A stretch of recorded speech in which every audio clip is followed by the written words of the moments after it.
How hungry are you for the things of God? Apostle Paul said that I may know it and the power of his resurrection and the fellowship of his suffering. Do you know that there is a way a teenager can be coming to church? Every activity in church is coming, putting himself in the things of God. That even without you being a prophet, you look at this person and say, "Do I'm seeing you, you may end up as a pastor." That there is a way you will serve God. That God must look for something for you. Because we live in a generation of men that are not hungry. Or can I say, men that are hungry for the wrong things? Because every man has hunger, but our hunger are different. The man that puts his hand into evil is because he's hungry for something. There is a way a man can be hungry for materialism that he wouldn't mind killing his own biological mother just to get that thing. Hunger drives men. The question is, what kind of hunger is driving you? Apostle Paul said, the hunger that is driving me is hunger. I've never met anybody before that is sick saying hospital is far. No. He wants to get there by every means. The enemy of spiritual hunger are the systems of carnal corruption. The hunger cannot be faked. This is the challenge you have many times in church. We try to push people into spiritual hunger. So if they are not hungry, they are not hungry. And these systems is coordinated by three things. Number one, the things you see. You see, the things you hear and the things you think. You cannot permit carnal corruption and carry hunger at the same time. What I'm trying to say is that if you open up your phone by 7 p.m. and do Facebook, YouTube, TikTok, comedy from 7 to 10 and sleep by 10, wake up by 12 to do midnight prayer, what I'm trying to say is that you can't pray. Because you have put so much corruption into your soul that it's difficult for your spirit to get your soul to agree with him to pray. You are at a state of spiritual conflict. The things you hear affect your hunger level. The things you see affect your hunger level. The things you think on affect your hunger level.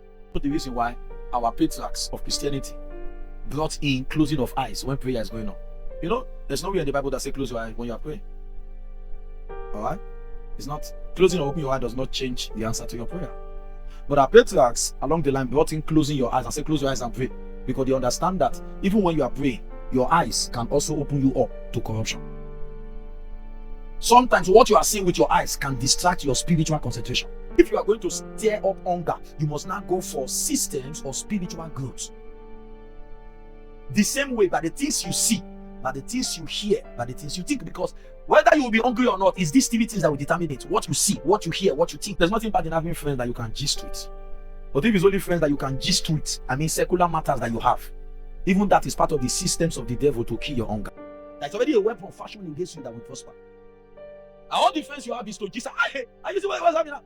Talking about Nigeria, talking about environment, what you are saying may not be sinful. I told you before that not all carnality is sin. There are some carnality that is not sin, but yet it will still affect your spirituality. Because carnality means anything that stretches your physical senses above your spiritual senses. Iron sharpen iron, but wood blunt iron. An iron relating with a wood is blunting. I think one of the most underrated things that people have underrated in this life, and many times they do not even know that that's the reason why they are the way they are, is the power of relationships. People underrate it. That your destiny cannot go far above the people in your circle. And somebody say, but sir, I thank God for I don't have a friend. You do. You do. Let me let you know that as it is today now, the best friend all of us have is this brother. You see this brother? GSN, Ansett, is your best friend. So even when you don't have a physical human friend, you have some friends here that you follow. They can also play the same role of influencing you. And that's why they call them social media influencers. This country, I think 3 to 4 years ago, that every young man that you saw in this country, that you see them, the way they do their hair, they will do their hair somehow, and then they will carry their trousers and put it like this. And they have a name they call themselves. When you trace it, it's to a musician. All of them, they gave themselves a click. And you look at the young man and say, why are you dressing like this? And he said, this is how I like to dress. This is not how you like to dress. 4 years ago, you were not dressing like this. You have been influenced without even knowing. Never underrate the power of influence. What I'm trying to say is, you have to now build systems of spiritual growth around you. Listen to me, Christian, believer, minister, if you are listening to me or you are watching me right now, if you don't have sermons on your phone, your spiritual life is at risk. Generation of Christians that, I think some months ago we had a program and then we had a lot of teenagers and we're asking them some very simple question. Call the name of gospel artists that you know. And some of them were looking, young people that not homegrown teenagers, they came from outside. Name of gospel artists. You know Dusi? They say no. You don't know Dusi? Say no. You know Nathan Abasi? Say no. Who is he?